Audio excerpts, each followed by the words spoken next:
আজ আমরা কথা বলবো এমন একটা পোকা নিয়ে যা হয়তো আমাদের চোখের সামনেই থাকে কিন্তু আমরা খুব একটা খেয়াল করি না। নাম তার মোল ক্রিকেট। চলুন আজ এই মাটির নিচের সুপার ইনসেক্টের সব রহস্য খোলাসা করা যাক। আচ্ছা, মোল ক্রিকেট নামটা শুনলে প্রথমে কি মনে হয়? হ্যাঁ, ঠিকই, বাগানের এক মহা উপদ্রবকারী, তাই না? যে কিনা লন বা বাগানের নরম মাটি খুঁড়ে একদম একাকার করে দেয়। কিন্তু গল্পটা কি শুধু এটুকুই, নাকি এই সাধারণ পরিচয়ের পেছনে লুকিয়ে আছে একেবারে অন্যরকম এক জগৎ? চলুন তো একটু গভীরে গিয়ে দেখি এর আসল পরিচয়টা কি। তো প্রথমেই আসা যাক এর শরীরী গঠনের কথায়। মানে কি এমন আছে এর মধ্যে যা তাকে মাটি খোঁড়ার এক অপ্রতিদ্বন্দ্বী ওস্তাদ বানিয়ে দিয়েছে? ব্যাপারটা কিন্তু দারুণ মজার। দেখুন, একদিকে মোল ক্রিকেট, একটা পোকা, আর অন্যদিকে ছুঁচো, একটা স্তন্যপায়ী প্রাণী।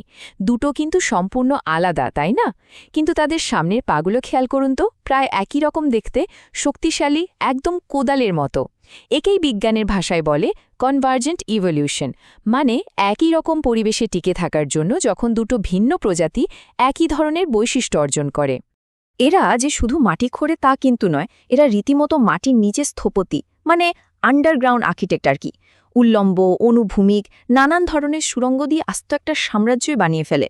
আর সবচেয়ে অবাক করা ব্যাপার হলো, জন্মানোর পর থেকেই এদের বাচ্চারাও এই সুড়ঙ্গ খোঁড়ার কাজ শুরু করে দেয়।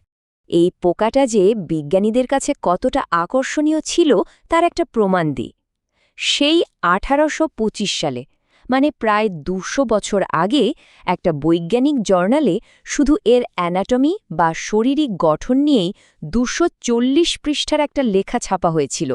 ভাবা যায়, একটা পোকার জন্য 240 পাতা। আচ্ছা, মাটি খোঁড়া তো গেল, কিন্তু এর প্রতিভা এখানেই শেষ নয়। এমন কিছু অবিশ্বাস্য ক্ষমতা এর আছে যা শুনলে সত্যি অবাক হতে হয়। যেমন ধরুন এর ডাক। এটাকে কিন্তু সাধারণ পোকার ডাক ভাবলে একদম ভুল হবে। এটা আসলে একটা ব্রডকাস্টিং, মানে শক্তিশালী সম্প্রচার। আর এই কাজটা সে করে দারুণ এক কৌশলে। পুরুষ মোল ক্রিকেট প্রথমে কি করে? ডানা ঘষে একটা সুর তৈরি করে। তারপর নিজে বানানো একটা বিশেষ সুড়ঙ্গের মুখে দাঁড়ায়, যেটা দেখতে অনেকটা চোঙা বা হর্নের মতো। আর ওই সুড়ঙ্গটাই তখন একটা প্রাকৃতিক মেগাফোনের মতো কাজ করে, শব্দটাকে বহুগুণ বাড়িয়ে বহু দূরে ছড়িয়ে দেয়। কি দারুণ ইঞ্জিনিয়ারিং, তাই না? কতটা জোরে ডাকে জানেন? এর শব্দের তীব্রতা 90 ডেসিবেলেরও বেশি হতে পারে। মানে একটা ঘাস কাটার মেশিন বা লন মোয়ার যখন চলে, ঠিক ততটা জোরে। আর এই প্রচণ্ড জোরে ডাকাডাকিটা প্রায় 600 মিটার দূর থেকেও শোনা যায়। ভাবুন একবার, প্রায় আধা মাইলেরও বেশি। সঙ্গীকে খুঁজে পাওয়ার জন্য কি অসাধারণ এক প্রাকৃতিক ব্যবস্থা। তো যে প্রাণীটা তার প্রায় সারাটা জীবনই কাটায় মাটির নিচে, সেই প্রাণীটাই যে আবার একজন পাকা সাঁতারু হতে পারে, এটা ভাবলে একটু অবাকই লাগে।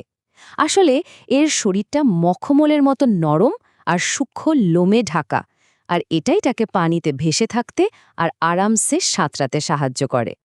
আচ্ছা, এবার একটু এর খাওয়া দাওয়ার কথায় আসা যাক। এখানেও কিন্তু একটা মজার ব্যাপার আছে। সে একই সাথে একজন ভিলেন, আবার একজন হিরো। ব্যাপারটা বেশ ইন্টারেস্টিং। দেখুন, মোল ক্রিকেট একদিকে গাছের নরম শিকড় বাকড় খেয়ে ফসলের 12টা বাজিয়ে দেয়, এই জন্যই তো সে বাগানের শত্রু। কিন্তু অন্যদিকে সে আবার অন্য অনেক পোকামাকড় শিকার করে খায়, যা পরিবেশের ভারসাম্য বজায় রাখতে সাহায্য করে। তার মানে এর দুটো দিকই আছে।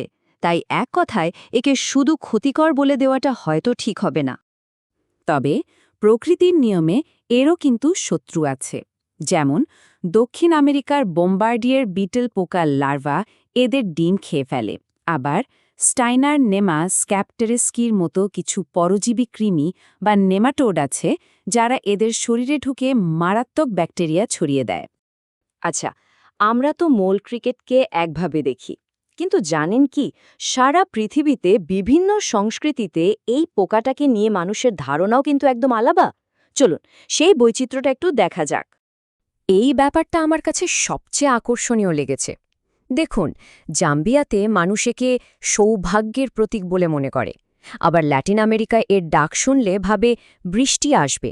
উগান্ডা বা থাইল্যান্ডের মতো দেশে তো এটা রীতিমতো একটা জনপ্রিয় খাবার। অথচ জাপানে এর পরিচয়টা দেখুন, একেবারে উল্টো, সেখানে একে মৃতদেহ আর পাপের মতো অশুভ জিনিসের সঙ্গে জোড়া হয়। ভাবুন তো, একটাই পোকা, আর তাকে নিয়ে কত রকমের বিশ্বাস। সব কিছু মিলিয়ে এই উক্তিটাই হয়তো মোল ক্রিকেটের সবচেয়ে ভালো পরিচয়। এরা পোকামাকড় জগতের এক ইঞ্জিনিয়ারিং বিষয়, যাদের আচরণ এবং পরিবেশের ওপর প্রভাব দুটোই বেশ জটিল।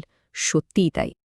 এই সাধারণ দেখতে পোকাটার এত অসাধারণ সব গল্প শোনার পর মনে একটাই প্রশ্ন আসে, তাই না? আমাদের পায়ের নিচে এই চেনা মাটির গভীরে এমন আরও কত যে বিস্ময় লুকিয়ে আছে, যার খবর হয়তো আমরা কোনোদিনই রাখি না।